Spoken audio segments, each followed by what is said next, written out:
Hello and welcome to the Love Shack. We're going to take you for a little tour here to give you a feel for the layout of the home. Here we are coming into the living room.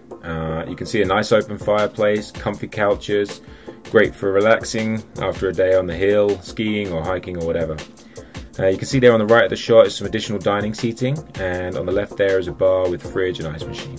We pan round, you can kind of see the kitchen through that window, and then here's the dining room on my left. We'll come back to the dining room in a second. So we're going to go into the kitchen. As we walk into the kitchen, you'll realize how well this works for entertaining. The kitchen has plenty of crockery, cutlery, glassware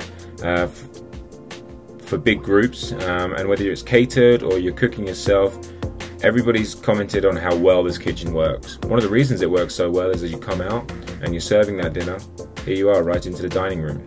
As you can see, plenty of seating, and on the right of this shot, you'll be able to see the TV, which we can make interactive for corporate retreats, PowerPoint presentations, etc. Obviously, with all the seating, it works well for big families. We've had some great trips here. Alright, we're going to go left past the kitchen, down to the room called EP Ferry. Just as we go down here on the right hand side, there is a powder bath. EP Ferry has its own ensuite on the right hand side there, behind that door, and here is the King in EP Ferry. For some of you that may have visited in the past, the private apartment wasn't available to you. That is now available. As we go down this corridor,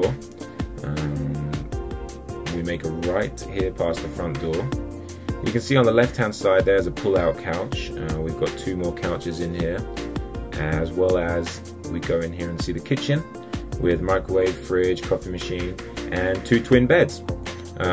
In the back here is an ensuite, and this whole apartment setup works pretty well for a family or a group of people that don't mind sharing. Alright, we're going to make a right this time. We're back past the living room, going right at the stars here. On the left there's another powder bath, and we go down to the two other bedrooms here on the first floor.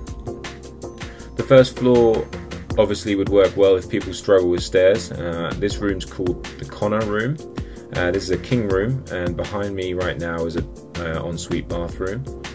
As we come out of Connor, we head into the room called Steen, and as you can see as we go into the Steen room, there is a queen bed, and in the back left of that shot was an ensuite bathroom.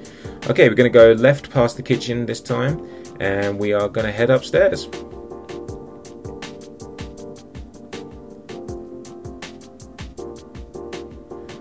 As we get to the top of the stairs, we're going to show you all the rooms individually, but we want you to try and get a feel for the layout of the house. As you can see down there to the right of the corridor, which is where we'll go in a second, there's a couple of rooms down that way. We're going to start going to the left here at the top of the stairs. So the first room on the left is Mother Urban room. This has a queen bed and an ensuite on the left hand side. All the rooms are very uniquely decorated. With the number of bedrooms we have, it's great that these unique decorations give each room a very individual feel. As we come out of Mother Urban, we're going to go across the room to Fort Bridger, and you can see there's a king bed here in the Fort Bridger room with a lovely ensuite here on the left hand side as we pan around.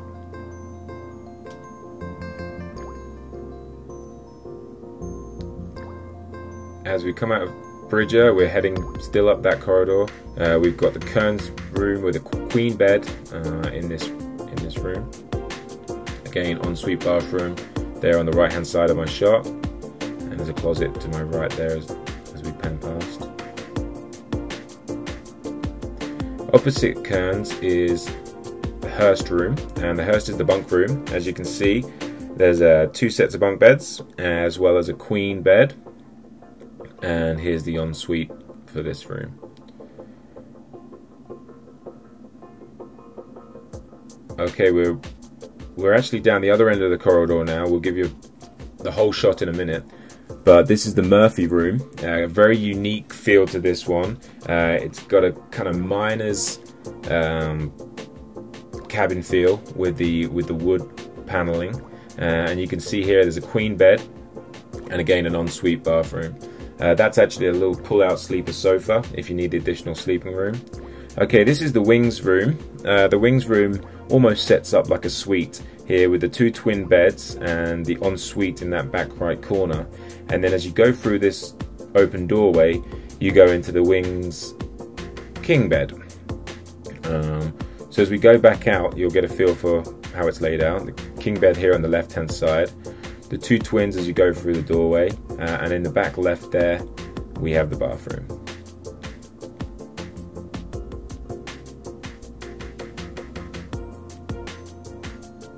As we can see there.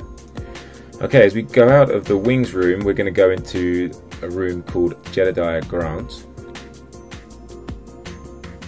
Jedediah Grant's arguably my favourite room in the house. It has a big king bed, ensuite there on the left hand side, but as you can see through that doorway is my reason for putting it at the top of the list.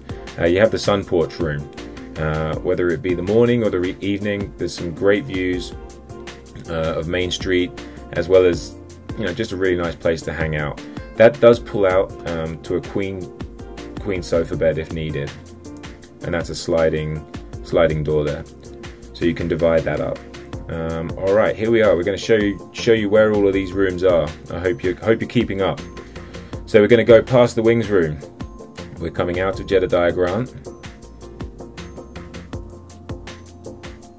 There's the Murphy room with the mine shaft feel. We're going up. On the left there was actually a laundry room with double washer and dryer in it, which is very useful. Here we are going up past Bridger room, and on the left here is the Mother Urban room. As we keep going up now, we're going past the Kearns room, and finally on the left here is Hurst bunk room. If you notice there on the left hand side of the shop, there was actually a little set of stairs going upstairs. That goes to the gym, which has 2 small day beds in it, as well as some workout equipment. In here you've got the pool room or ski prep room, and through those doors right in front of me is your access to skiing. Okay, we've got some really cool footage now to give you a feel for the layout, for where the house is situated. This is the side of the house. This is in the summer, hence the lack of snow. As we go up here, you can see the depth of the house, which is when people arrive and they see the front of the house, it looks kind of small compared to the amount of bedrooms it has, but here you can really see how the depth of it. And as we pan up now, you can see how really well situated the house is. It backs on to the ski runs right there, so it's ski in, ski out. And if you can see just on the right hand side there, you might be able to make it out, the town lift is running right there. So anybody that knows Park City will know the town lift, and that's the lift you can get on in the morning. You can ski down to that. You can see the trails switching back there right to the back of the house. As we pan back with some cool aerial footage here, you can see as we pan around, there's the town lift going down that way. For any of you people that are big powder skiers, it's actually the best way to get up the mountain the quickest. So as we go across there, you can see it's 1 block to Park Avenue and then another block to Main Street. So a really simple walk down to Main Street to be able to enjoy Park City, restaurants and everything it has to offer. Alright, thanks for listening.